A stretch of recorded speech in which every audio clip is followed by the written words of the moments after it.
Be part of the peace movement. Share this episode using hashtag The Great Disarmament and download the free peace resource guide at aviskalfsbeek.com/peace guide.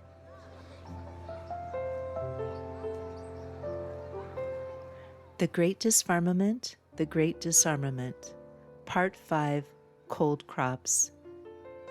Hi, I'm Avis Kalfsbeek, author, podcast host, and peace storyteller.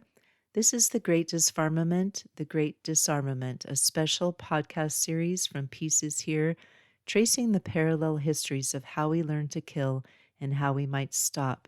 If you're just joining us, welcome. Each episode maps a moment in the twin stories of war and agriculture. The war was over, but the weapons kept evolving. In the 1950s, 60s, and 70s, global conflict didn't disappear. It shifted forms. Nations stopped bombing each other, mostly, and started competing in new ways. Space races, nuclear stockpiles, and proxy wars waged in countries many Americans couldn't find on a map. Meanwhile, in the fields, another kind of race was underway. Governments, scientists, and corporations launched what they called the capital G Green Revolution, a term that promised life, growth, and hope. But behind the language was something else. The Green Revolution meant replacing traditional seeds with hybrids, replacing compost with synthetic fertilizers, replacing biodiversity with monoculture. Scale became the standard. If it couldn't feed 1,000, it wasn't worth planting. And beneath it all, a new kind of chemical dependency took root.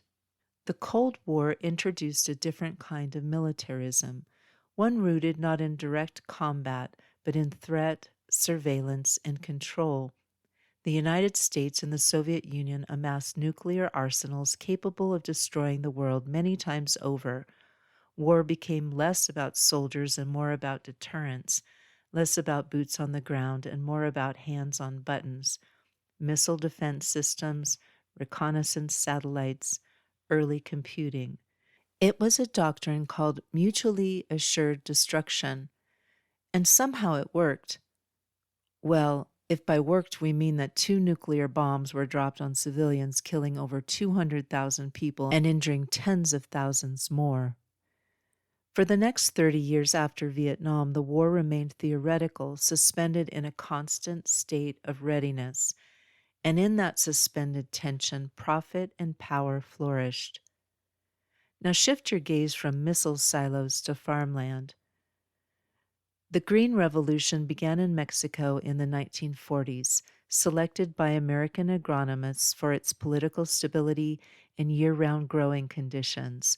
The project was then exported to India, the Philippines, and beyond. The stated goal was simple: end hunger, but the method was industrial. High-yield seeds that couldn't reproduce, fertilizers made from fossil fuels, pesticides developed in wartime chemical labs, tractors and irrigation systems bundled with credit packages and corporate contracts. In parts of India, wheat yields doubled, but so did dependency. Chemical runoff poisoned water, farmers sank into debt, indigenous seed varieties vanished. The logic was eerily familiar: outarm nature, control the future, stay ahead. Farming, like warfare, became a matter of control, and just like the Cold War, it offered the illusion of safety while hiding the cost. Rachel Carson was not a general or a politician. She was a marine biologist, a quiet observer, a poet of the natural world. In 1962, during the height of the Cold War tension and just weeks before the Cuban Missile Crisis, Carson published Silent Spring. While global leaders debated nuclear missiles, she turned attention to another kind of devastation, one carried not by bombs but by spray. Carson revealed how synthetic pesticides, especially DDT, were poisoning ecosystems and disrupting life at every level. Silent Spring was directly inspired by a letter she received from her friend Olga Huckins in Duxbury, Massachusetts. In the letter, Huckins described the death of songbirds following the state's aerial spraying of DDT on her property. That letter sparked Carson's investigation into the dangers of pesticides and the ecological repercussions of their indiscriminate use. Her writing drew a clear line between chemical warfare and chemical agriculture, showing that the same logic, control, domination, convenience, was destroying the natural world. She named the danger not only as toxic chemicals, but as the mindset that produced them. "We stand now where two roads diverge," Carson warned. But unlike the roads in Robert Frost's familiar poem, they are not equally fair. At its end lies disaster, she wrote. Her work stirred public outcry.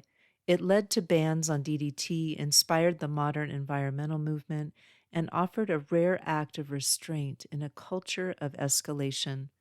She didn't shout, she wrote, and her words shifted the course of history. By the late 20th century, farming had been transformed from a relationship into a system, one engineered, standardized, and scaled. Inputs and outputs, contracts and chemicals, genes patented, seeds commodified, land converted into production units. Disfarmament wasn't just happening, it was global policy. And like the Cold War itself, its devastation didn't require explosions. The damage was quiet, structural, and enduring. Missiles were stored in bunkers, seeds were locked behind patents and corporate vaults, and the hands that controlled them often never touched the earth. From page to the soil. The Cold War didn't just reshape geopolitics, it reshaped imagination. It taught a generation that domination was the path to safety, that scale was the measure of progress, that if we controlled the seed, the spray, and the soil, we could outrun hunger, nature, and consequence. Norman Borlaug, the agronomist often credited with launching the Green Revolution, believed deeply in this promise. In The Man Who Fed the World, author Leon Hesser describes Borlaug's commitment to ending famine through science, scale, and speed. "You can't build peace on empty stomachs," Borlaug famously said. "Civilization as it's known today could not have evolved, nor can it survive without an adequate food supply." To his defenders, Borlaug was a humanitarian, a man who saved millions by boosting yields and modernizing agriculture. But critics point to the cost. High-yield seeds required chemical inputs. Those inputs degraded the soil. Water sources were contaminated. Traditional farming knowledge was lost, and farmers became dependent on banks, on foreign seed, on oil. Even Borlaug himself later in life acknowledged the danger of ignoring sustainability.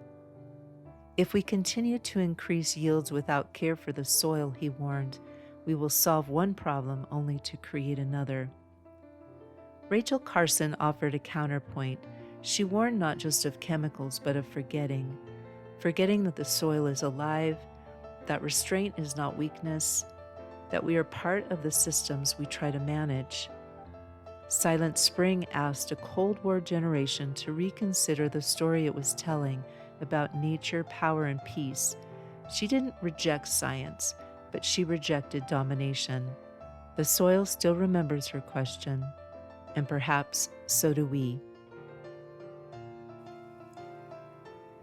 Next episode, we close out the Great Disfarmament with one final chapter, Regeneration and Resistance, a story of seed savers, soil stewards, and the quiet rise of repair, followed by a recap of parts 1 through 6. Then we step into the Great Disarmament, beginning with spears and surrender, and the question of how peace begins, even when no one's ready. See you there. That wraps up this episode of Peace is Here. Will you please take a moment to subscribe and share it with a friend? Subscribing helps others discover peaceful, independent storytelling, and it means a lot to me. I'm Avis Kalfsbeek, author of the Pedro the Water Dog Saves the Planet series, eco-adventure novellas for readers who care about environmental justice, joy, and saving the world one story at a time. You can learn more at aviskalfsbeek.com. Book 6 Monomutante is now available at all major online retailers, or if you'd like to support my book directly, you can get the ebook at aviskalfsbeek.com/mono-mutante. It's a wild satirical ride through food, farming, and the messiness of recovery. When you subscribe to my list, you'll also be the first to hear about my next book, Bulletproof, which asks, what in the world are we going to do about guns? A link to subscribe is in the show notes. From October 18th to November 8th, 2025, I'm running a live Kickstarter campaign. I'd be so grateful if you'd visit aviskalfsbeek.com/Kickstarter to get notified. I'm creating a companion field journal for Book 1, One More Year, called Peace Stuff Primer, along with a stage play version of the book. I can't wait to share it with you. This episode was human narrated by me with the help of AI, which has promised to let me know if it ever makes something up. So far, no confessions, but if you think I've missed something or if you just want to say hello, I'd love to hear from you. Podcast music is by Javier Peque Rodriguez. You'll find links to his music on Spotify and Bandcamp in the show notes. I'm Avis Kalfsbeek. Thank you again. Until next time, listen for the peace.